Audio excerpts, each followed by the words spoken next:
Hey, I'm Mitch McSteamy. And I'm Paul Silver. And we're here at the Ken Club about to interview who? The Falcon. Brendan from the Falcon. Well, Brendan from the Falcon. And you're watching San Diego Punk.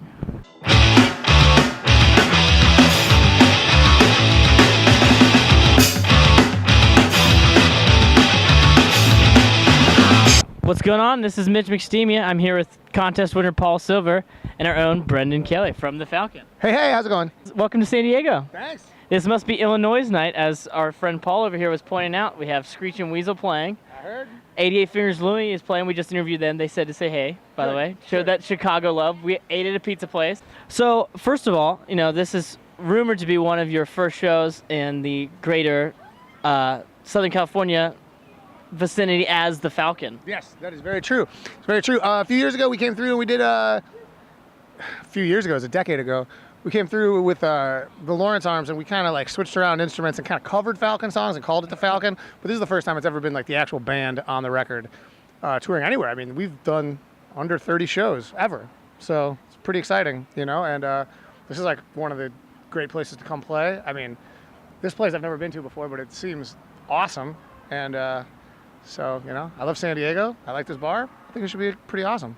Yeah, no, we're really excited to have you guys here. I mean, this is a huge show for us local San Diego people.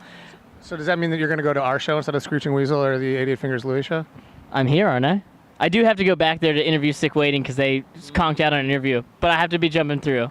But I'm going to be back because I live closer to here. Oh, well, that's good. It's stumbling distance. That's the important thing. Yes, that's true. Always. So you guys just came out with Gather Up the Chaps. You bet. Which is a fucking awesome record, by the way. You guys out there should check it out. What is your personal favorite song on there? Man, that is hard to say. I really like that Dead Rose song just because it's so unusual for the sort of viewer I've collected over the years, you know. And I like that Bleed For Me song. I love Dave's song. I love Dan's song. I like the record a lot. It's a really good record. Well, thank you so much. It's hard to say, man. It's hard to say. Like different songs put me in kind of different moods. Dead Rose was my first choice. I'm gonna stick with it. Okay, I like it. Now, is that your favorite song to play off this new album? Because sometimes that can be different, whether it's your favorite song versus what gives you the most high energy on stage. Right, and that song definitely does not. It's like the slowest song on the record, but I do like to play it a lot because it's like sort of emotive, and again, it's like a little different. So it's a nice like change of pace from like screaming my head off, you know. Yeah. So I like that. Yeah, it is one of my favorite ones to play on the record. But I mean, I like to play.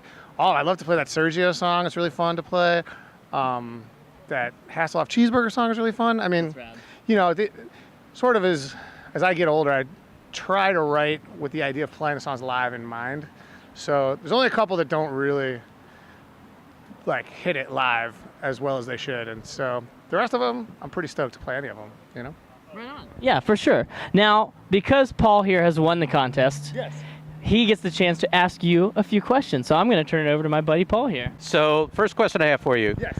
You're in a pretty well-known, popular band, Lawrence Arms. Yes, that is true. Who? So what drives you to do the Falcon? Well, you know, man, it's like, I think it's like anything else. There's just like variety is sort of the spice of life. And, you know, I love these guys. I love the opportunity to like challenge myself in a different way. In the Lawrence Arms, I work with Chris McCaughan, who is like, sings almost half the songs with me. And so when I write for that, it's consciously knowing that I will be playing off of what he writes.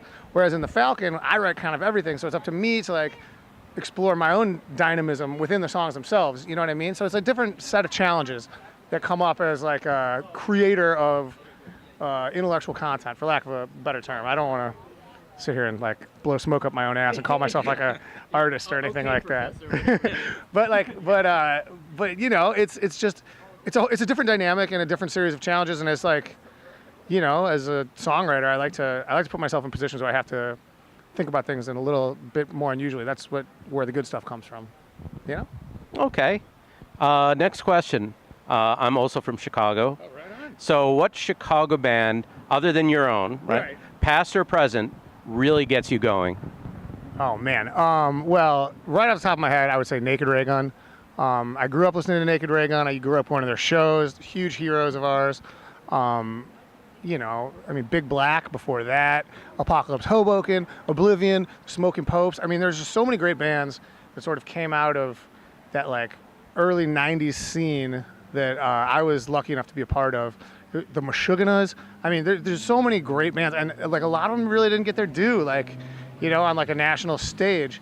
I mean, 80 Fingers Louie is a great band. Bull Weevils are a great band. It's just like there's so many good ones. It's strangely, because like now Chicago does seem to have a lot of bands that get very popular. It's weird that particular time in Chicago scene history is so sort of underrepresented nationally, because it really had some cool stuff. And then obviously all that Naked Ring on Albini stuff is awesome. But All right. Paul, I want to interrupt you. Do you want to tell the folks about your experience with the Smoking Popes? I think you should. I think you should. Well, the shirt I'm wearing, Radius Records, Yes. was a label they put their first record out on, Inoculator EP. It's Yeah. my record label. Oh, cool. So I put out the Popes' Smoking record. Popes' first record. That's Yeah. awesome. Yeah. All right. Last question I have for you. Yeah. L&L or Ginger Man? You gotta go Ginger Man these days, because, well, I don't know. We just kind of migrated north a little bit. The L&L was awesome forever, and it was like our clubhouse, and then it kind of ended up being the Ginger Man, and now it's called the G-Man now, and I still do one sort of honorary bar shift there a week on Monday afternoons, if you want to hang out. So it's like as an employee, technically, I'd be a real asshole to say anything besides the G-Man. And we should explain L&L and G-Man are both bars in Chicago. Yes, they're two of the only really decent dives on the northeast side. All right. Well, do you have any final words to our fine people of San Diego? No, man. Thank you guys for listening. Thank you for watching this. Thanks for coming out to the show. I'm sure you're going to be here. Yeah, that's it, man. You guys are great. For sure. Well, thanks for being here, man. Of course. And we'll see you next time. Thank you again, Paul, for helping me interview. And we'll see you next time, guys.